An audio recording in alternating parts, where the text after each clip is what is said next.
बहुत समय पहले की बात है। एक बड़ा सा घना जंगल था। उस जंगल के बीचों बीच एक बहती हुई नदी थी।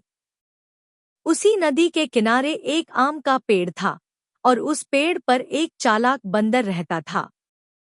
वह बंदर बहुत चंचल, समझदार और खुशमिजाज था।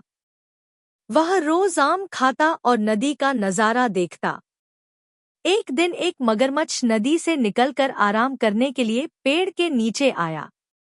बंदर ने उसे देखा और पूछा, तुम बहुत थके हुए लग रहे हो, क्या तुम्हें भूख लगी है?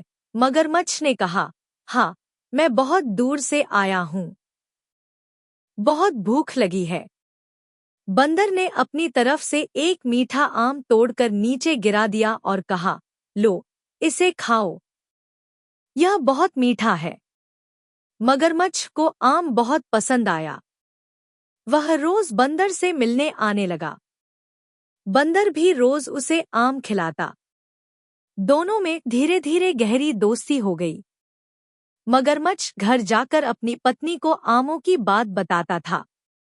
एक दिन मगरमच्छ की पत्नी ने कहा, अगर आम इतने मीठे हैं तो वह बंदर जो रोज आम खाता है, उसका दिल कितना मीठा होगा। मुझे उसका दिल चाहिए। मगरमच्छ पहले तो डर गया, पर पत्नी के जोर देने पर वह बंदर को धोखा देने को तैयार हो गया। अगले दिन वह बंदर के पास गया और बोला, मित्र, मेरी पत्नी तुम्हें बुला रही है।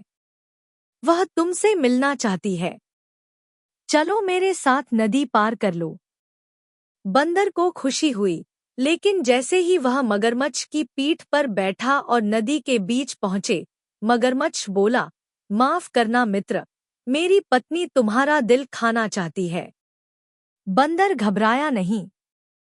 उसने तुरंत एक चालाकी सोची और कहा, अरे, तुमने पहले क्यों नहीं बताया? मेरा दिल तो मैं पेड़ पर ही छोड़ आया हूँ। चलो वापस चलते हैं, मैं दिल लेकर देता हूँ। मगरमच्छ मान गया और वापस पेड़ के पास आया। जैसे ही किनारे पहुंचे, बंदर झट से पेड़ पर चढ़ गया और बोला, अरे मूर्ख मगरमच्छ, क्या कोई अपना दिल बाहर निकाल कर रख सकता है? मगरमच्छ शर्मिंदा हुआ और चुपचाप पानी में चला गया। उस दिन के बाद बंदर ने मगरमच्छ से दूरी बना ली और मगरमच्छ को अपनी गलती का एहसास हो गया। शिक्षा। इस कहानी से हमें यह सीखने को मिलता है कि हमें कभी भी अपने सच्चे मित्र को धोखा नहीं देना चाहिए और संकट के समय समझदारी से काम लेना चाहिए।